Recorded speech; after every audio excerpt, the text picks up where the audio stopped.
అందరికీ నమస్తే అండి. వైఎస్ఆర్టీపీ అనే పార్టీని తెలంగాణలో పెట్టి దాని దుకాణం బంద్ చేసి ఆంధ్రప్రదేశ్లోకి వచ్చి కాంగ్రెస్ పార్టీ అధ్యక్షురాలిగా బాధ్యతలు చేపట్టాక అసలు వదిలేయలా. మా అబ్బాయి పెళ్ళి ఉంది, నేను రాజకీయాలకు కాసేపు సెలవు పెట్టి ఇంట్లో పనులు చూసుకోవాలి, పర్సనల్ వ్యవహారాలు, ఫ్యామిలీ వ్యవహారాలు అని వదిలిపెట్టల. పూర్తిగా 24/7 రాజకీయం చేస్తున్నారు షర్మిల గారు. ఎక్కడా కూడా తగ్గట్లా. తన సొంత అన్నయ్య ప్రభుత్వం, నేనే ప్రచారం చేసి గెలిపించిన ప్రభుత్వం, నా కుటుంబ ప్రభుత్వం అని కూడా ఆలోచించట్లా. ఎక్కడా కూడా మొహమాటం కానీ, భయం కానీ, బిడియం కానీ ఏమాత్రం సంకోచం లేకుండా 100% తన పాత్రకు న్యాయం చేస్తున్నారు షర్మిల గారు. ఆంధ్రప్రదేశ్ కాంగ్రెస్ పార్టీ అధ్యక్షురాలిగా తన నుంచి కాంగ్రెస్ పార్టీ శ్రేణులు ఏం కోరుకుంటున్నాయో, తన నుంచి కాంగ్రెస్ పార్టీ హయ్యర్ లెవెల్ నాయకులు ఏం కోరుకుంటున్నారో దాన్ని తూచా తప్పకుండా అందిస్తున్నారు షర్మిల గారు. అలాగే కాంగ్రెస్ పార్టీ సభలు అంటే 2014కు ముందు వేరు, 2014 తర్వాత వేరు. 2014కు ముందు కాంగ్రెస్ పార్టీ సభలంటే జనం వచ్చేవాళ్ళు ఎంతో కొంత. కానీ 2014 తర్వాత కాంగ్రెస్ పార్టీ సభలు అంటే ఇంటి పక్కన మీటింగ్ జరిగిన ఇంట్లో కూడా కిటికీలోంచి చూస్తాడు తప్ప బయటికి వెళ్ళే టైప్ కాదు.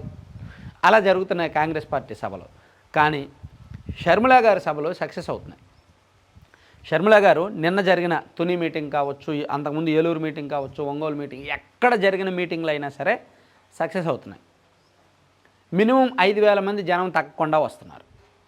ఒక కాంగ్రెస్ పార్టీ మీటింగ్కి 5,000 మంది జనం వస్తున్నారంటే మామూలు విషయం కాదు.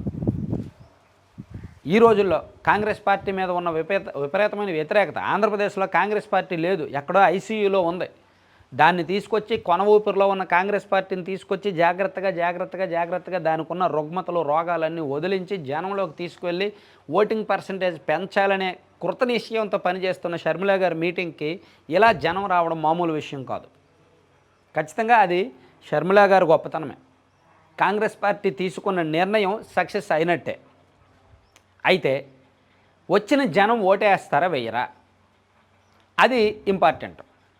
ఒక్కో నియోజకవర్గంలో ఆ మీటింగులకు యావరేజ్గా కొన్ని చోట్ల 7,000 మంది 10,000 మంది వస్తున్నారు, కొన్ని చోట్ల 5,000 మంది వస్తున్నారు, కొన్ని చోట్ల అంతకన్నా తక్కువ మంది కూడా రావచ్చు.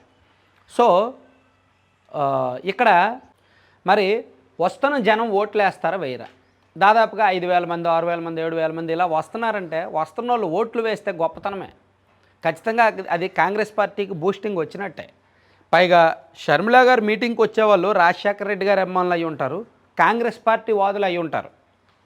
సో రాజశేఖర రెడ్డి గారి అభిమానులైనా కాంగ్రెస్ పార్టీ వాదులైనా ప్రస్తుతానికి ఆంధ్రప్రదేశ్లో వైఎస్ఆర్ కాంగ్రెస్ పార్టీ అంటే జగన్మోహన్ రెడ్డి గారు ఓటింగ్గానే ఉన్నారు. సో అంటే జగన్మోహన్ రెడ్డి గారి ఓటింగే షర్మిల గారి మీటింగులకు వెళ్తున్నారు. షర్మిల గారు జగన్మోహన్ రెడ్డి గారి ప్రభుత్వాన్ని విమర్శిస్తుంటే, జగన్మోహన్ రెడ్డి గారిని విమర్శిస్తుంటే ఆస్వాదిస్తున్నారు, చప్పట్లు కొడుతున్నారు, ఎంకరేజ్ చేస్తున్నారు. అంటే దీని అర్థం ఏంటి? ప్రభుత్వ వ్యతిరేకతను ఫుల్గా షర్మిల గారు వాడుకుంటున్నారు, జనంలోకి పంపిస్తున్నారు, కాంగ్రెస్ పార్టీని బలోపేతం చేస్తున్నారు. సో కాంగ్రెస్ పార్టీకి టార్గెట్, వాళ్ళు పెట్టుకున్న టార్గెట్ 5% ఓటింగ్ రావాలి అని. సీట్లు గెలిచినా గెలవకపోయినా 5% ఓటింగ్ వస్తే చాలు, నెక్స్ట్ 2029 నాటికి కింగ్ మేకర్ పాత్రలోకి వెళ్ళిపోవచ్చు అనేది కాంగ్రెస్ పార్టీ ఆలోచన. సో దానికే షర్మిల గారు ఇప్పుడు టార్గెట్గా పనిచేస్తున్నారు.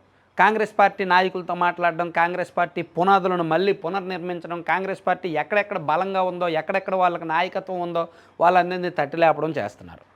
సో జగన్మోహన్ రెడ్డి గారు ఓడిపోతేనే కాంగ్రెస్ పార్టీకి ఆంధ్రప్రదేశ్లో లాభం. జగన్మోహన్ రెడ్డి గారు ఎప్పుడైతే ఓడిపోతారో ఆ మరుక్షణం నుంచి కాంగ్రెస్ పార్టీ ఆంధ్రప్రదేశ్లో లేచినట్టే. జగన్మోహన్ రెడ్డి గారు ఓడిపోయిన తర్వాత ఆ పార్టీ నిలబడదు.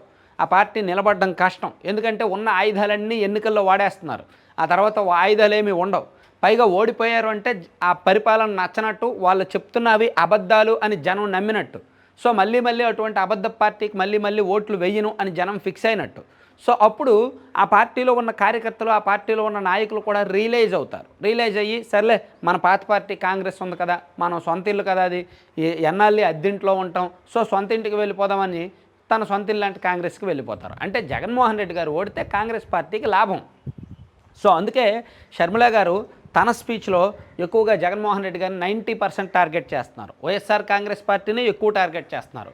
అధికార పార్టీ ప్లస్ 1 పాయింట్ అధికార పార్టీ, రెండోది ఆ పార్టీ ఓడితేనే కాంగ్రెస్ పార్టీ లేస్తుంది. ఆ పార్టీ కార్యకర్తలే మళ్ళీ కాంగ్రెస్కి రావాలి. కాంగ్రెస్ నుంచి వైసీపీకి వెళ్ళారు, వైసీపీ నుంచి మళ్ళీ కాంగ్రెస్కి రావాలి. అది జరగాలి అంటే వైసీపీ ఓడిపోవాలి.